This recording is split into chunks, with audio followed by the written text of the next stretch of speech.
Hi, this is ETF.com's Exchange Traded Fridays podcast, a weekly podcast covering developments in the ETF industry. My name is Sumit Roy, and I'm Senior Analyst for ETF.com. And I'm Lucy Brewster, and I'm a finance reporter here at ETF.com. This week, we're talking with Brandon Rakszawski, Director of Product Management at VanEck. Brandon, great to have you on the show. Oh, it's great to be back. Thanks for having me. Absolutely. So, Brandon, I wanted to have you on the podcast because you recently launched a pair of new ETFs that focus on moats, and they complement what is your super successful wide moat ETF, ticker symbol MOAT. But before we get into those new funds, can you give the people listening a quick rundown of the original ETF MOAT? What does it do, and what even are moats? Of course, we have been talking about our Moat ETF quite a bit as of late, but it has existed for quite a while. I mean, in the ETF landscape, a unique ETF like this is relatively new in terms of going beyond beta, those first generation index-based ETFs. And this Moat ETF has been around. We launched it since 2012, so over 10 years of track record associated with this ETF. And really, what this strategy boils down to is identifying high quality companies, those with economic moats, but also those that are trading at attractive valuations. So it's this two-pronged selection process that has been boiled down into a very systematic, rules-based index strategy. And it all leverages Morningstar, particularly Morningstar's equity research team. They have over 100 equity research analysts that are covering more than 1,600 companies globally. And they implement one consistent equity research process across their coverage universe. And that is trying to identify companies that have established a competitive advantage or an economic moat. So it's identifying those really well-run companies, highly desirable companies that have built essentially a fortress around their economic model. And this should, in Morningstar's view, allow these companies to maintain their competitive advantage and profitability far into the future. So it's isolating those great companies, but also allocating to those great wide moat companies that are trading at attractive prices. So something in the market has dislodged their current market price from what Morningstar believes that those companies are worth today. Because most investors want to own these great companies. They're very well run, they're established, they have these economic moats. So it's hard to find those kind of diamonds in the rough because they tend to trade at pretty lofty valuations. So that's been the driver of the success of our flagship ETF, MOAT, is leveraging Morningstar's forward-looking equity research to assemble a portfolio of very attractively priced, high-quality, wide moat companies. Yeah, thanks for that context. And obviously, investors have been drawn to the flagship MOAT, but I'm interested in what differentiates these new funds. And could you talk a little bit about the Morningstar Wide Moat Value ETF? MVAL is the ticker. How does this ETF work? What kind of stocks are in the portfolio? And how is this an expansion of the original moat concept? Yeah, of course. So as I mentioned, the much of the success of our flagship Moat ETF and much of its appeal to investors has been the focus of the strategy on valuation.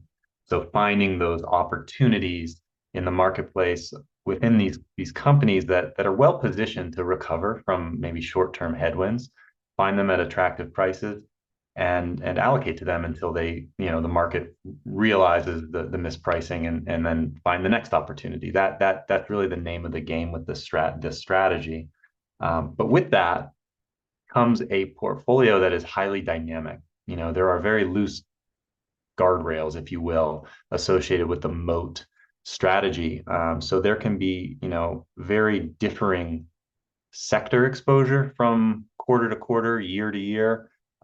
Size exposure, it's generally a large cap ETF, but it can kind of tilt a little bit more to mid cap at certain times during the market cycle.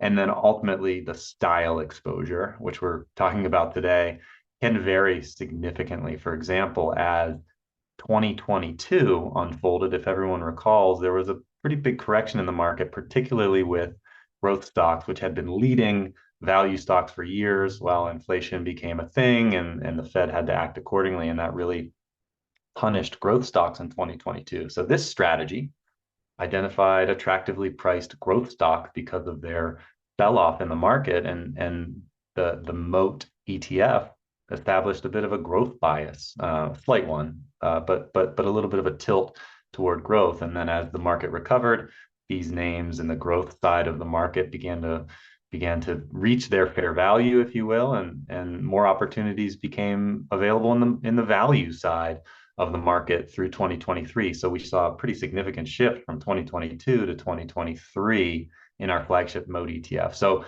a volatile is not the right word, a dynamic style exposure exists within our flagship ETF. And we've gotten a lot of feedback from our clients, investors of all types, retail, financial advisor, RIA clients that love this Moat investing philosophy, but they're looking for more consistent style exposure from their investment vehicle, and that's where this idea came from. Ultimately, was to launch a value and growth version of this proven investment strategy. So that's what you can expect from these ETFs. You asked specifically about MVAL, our VanEck Morningstar Wide Moat Value ETF. And these indexes were essentially constructed as you would expect to provide consistent large cap blend or value exposure depending on the target style exposure of each strategy. So you're going to see those types of companies in the portfolio. Now, the big difference between these two style focused strategies is you're going to see a portfolio of only wide moat companies to be included in the portfolio, and as a result, it's a narrow basket to choose from. It's an exclusive group of companies in the United States that receive this wide moat rating from Morningstar. So you're going to see, I think, very differentiated exposure relative to what many investors might be accustomed to from the large beta indexes that tend to cover the value and growth spectrum. So we're expecting, somewhere between 35 and 45 stocks in either one of these ETFs at any given time. We will probably see, some dynamic sector exposure that's driven from the valuation focus of these strategies. So we might see, tech come in and out of favor within growth, for example, or cyclicals, coming in and out of favor within the value strategy. So that would be a big point, is that they're differentiated. And I think that's a good thing because as investors are probably, seeing, and particularly over the last several years, no matter what strategy, whether it's an ETF or a mutual fund or whatever vehicle that investors are looking at, they're getting a lot of the same thing in all of these strategies. And that tends to be these big tech names. Some call them the Magnificent Seven. You can't escape these types of exposures, but by structural construction methodology, as well as this focus on valuation, you're going to see an underweight to those types of names in the growth strategy, where the value strategy, you might see, some unique names within the financial sector relative to typical value strategies out there. So I think it's going to be a really interesting thing to follow is the exposure of these two ETFs over time. Yeah, that is interesting. Can you tell us, Brandon, what some of the top holdings are in these two ETFs, MVAL and MGROW? And are they similar to some of the top holdings in the flagship, or are they different? Yeah, that's right. So what's interesting and unique about these two ETFs is that in order to target these style exposures, the two style indexes, use a tilting mechanism. The Moat ETF, the flagship ETF, simply equally weights the selected companies each quarter. So it's very much an equally weighted methodology, which is essentially assigning equal prominence to the holdings across the board, allowing each of these undervalued companies, equal prominence to perform for the portfolio. These value and growth portfolios will tilt the exposure toward the style that they're targeting to ensure that these strategies are receiving ample style exposure. So, on the value side, MVAL, for example, you're going to see some of the names that you would be accustomed to seeing in a value portfolio, and they'll receive higher weighting than those companies that exhibit slightly less value bias style scores. So companies like Raytheon Corp, RTX, Masco Corp, International Flavors and Fragrances, and then some financials exposure like Charles Schwab, U.S. Bank Corp, and then the list goes on and on. But what's interesting about some of the top holdings and some of the names that I've read off is that these are companies that may have seen some price pressure on their stock price historically, or I'm sorry, in the recent past. So some of these names that may be going through kind of short-term headwinds, and their valuations will become attractive in the eyes of Morningstar's equity research analysts. So they'll find their way into the portfolio, and the more value style exposure they represent, the more weighting they will be assigned within the portfolio. Now, on the growth side of the equation, and I'll touch again on the fact that you're not going to see some of the names that you would typically see at the very top of many of the beta growth index based products that are in the market. So, you're not going to see Apple and Meta and Alphabet and a whole bunch of the other companies that tend to be basically the top 5 holdings of any given growth index at present. We've got a really unique differentiated exposure at the top of our MGROW ETF at present. Companies that are a little lesser known, like Fortinet and Viva Systems. And then you see companies that you might expect to see, like Amazon, of course, and Salesforce.com. Some companies that are a little lesser known on the growth side, like Equifax or Autodesk. Some of these companies that just operate in very different areas of the market than big tech, which tends to dominate some of the growth portfolios. Yeah, absolutely. And I'm curious too, who you sort of see as the target investor for a fund like this, whether retail or institutional, and whether it's different for these two funds in the original.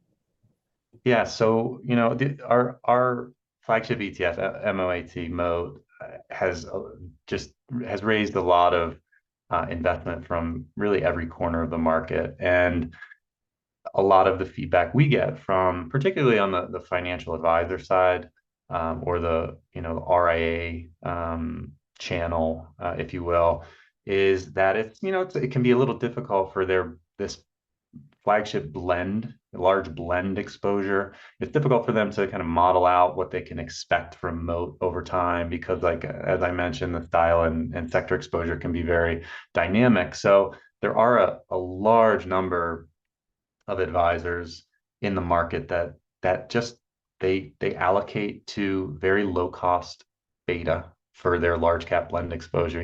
Think S&P 500, very cheap index based products, and that makes a whole lot of sense for a whole lot of people.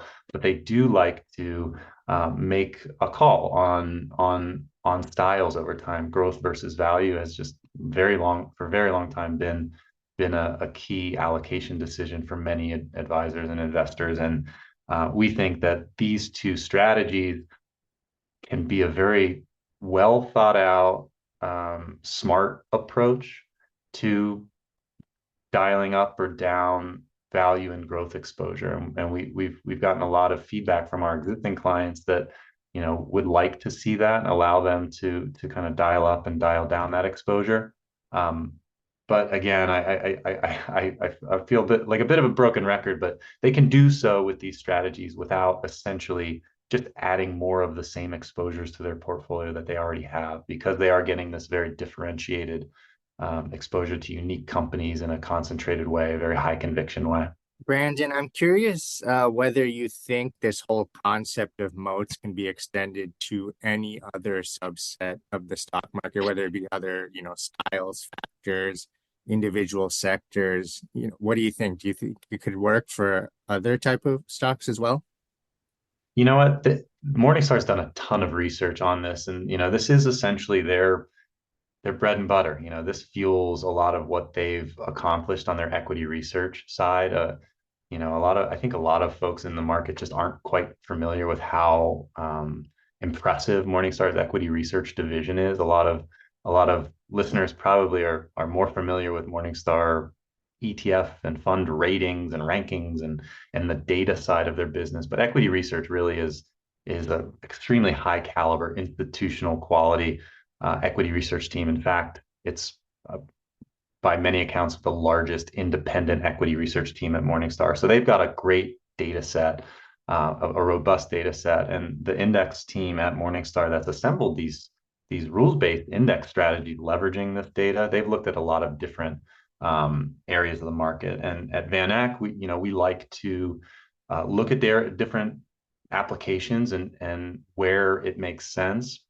and where we see demand from our clients bring these strategies to market. So we've expanded from our flagship Moat ETF to launch an international version, so essentially ex-US under the ticker MOTI. We've got a global version for those investors that like to kind of package up both their US and then international developed and emerging market into one strategy. We've also recently, in the last 2 years, launched a mid cap US version of this strategy. So I think it works very well in different applications. Morningstar had looked at sectors, and they've looked at a few other more targeted and isolated areas of the market. And to date, we haven't partnered with Morningstar to bring ETF vehicles out on some of those exposures, but they do work. It's really fascinating. It's just you look at some of the indexes that they've designed and they've had in the market for a little while now. They can look at the tech sector or obviously now moving into the style exposures, and not at all times, but over long periods of times, this combination of targeting moat rated companies at attractive valuations has worked in many different applications. Gotcha. So, Brandon, how long has the Morningstar Index tied to growth and value been out? Have these been out for a while, or are they something new?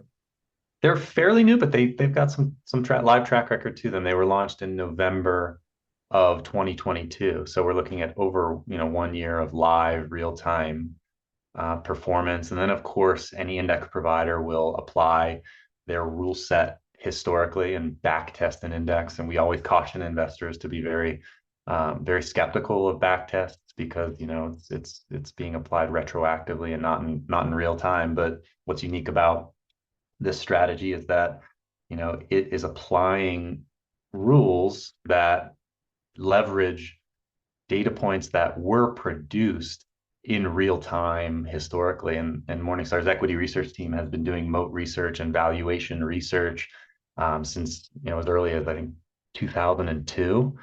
So Morningstar then further back tested these strategies all the way back to 2007, which is when the flagship Moat ETFs, the underlying index, went live. So it's really fascinating because we live in a world where we've got multi-factor strategies, and basically the next big thing is indexed and back tested, and most back tests look really good, and who knows where it will go from there. But we've got a year plus of live index track record for these two indexes, plus a flagship index that Morningstar launched in February of 2007 that's essentially implementing the same methodology without a style focus. So there's a lot to hang their hat on over at Morningstar when it comes to looking at these strategies historically. Yeah, absolutely. And you mentioned this moat research is a real specialty of theirs. Is there any other variation of a moat ETF that you would want to roll out with them, or do you see that happening in the future? It's if you were to have asked me 5 years ago if there would have been an appetite for a value and a growth ETF. I don't know if there would have been, and what's been really impressive and rewarding to see is just the reception we've had around that flagship ETF. And a lot of our ideas have come from our clients and investors. And, I mentioned a little bit earlier, the SMID cap focused Moat ETF, SMOT is the ticker on that one. That was a direct result in client feedback. They loved using Moat, but it fell in that large cap blend style box, and they wanted some mid and SMID cap exposure because the cycle we were the point that we were in the economic cycle, they wanted to start to allocate to that SMID cap space. So the ideas have frankly come from those that have bought into the strategy, and we're always open to new ideas from our clients. So I could see more opportunities, but we're really excited about our launches now. We want to make sure that we support those in the right way. So nothing in the immediate term, but we're always open to new ideas with this mode strategy. Well, awesome. Brandon, we're going to have to leave it there. You gave us a ton of great insight. Thanks so much for your time. Oh, pleasure. Thanks for having me. Listeners, I hope you enjoyed this episode. You can find this and all other Exchange Traded Fridays episodes on ETF.com or on any major podcast platform. See you next week.